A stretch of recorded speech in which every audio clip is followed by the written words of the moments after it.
Okay बच्चों, हमारी आज की एक्टिविटी है पजलिंग गेम। ठीक है, क्या गेम है हमारी आज की? Puzzle game. तो हमने ना कुछ फ्रूट्स के चार्ट के कट किए, तो आप सभी बच्चे उसको जोड़ के दिखाओगे। ठीक है, जो बच्चा पहले जोड़ेगा हम क्लैपिंग करेंगे। पीछे हो जाओ थोड़ा थोड़ा।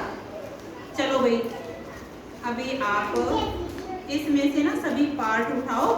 ऐसे नहीं करना, सभी बच्चे उठाओ। पीछे पीछे पीछे। Very good very good. क्या बन गया ये?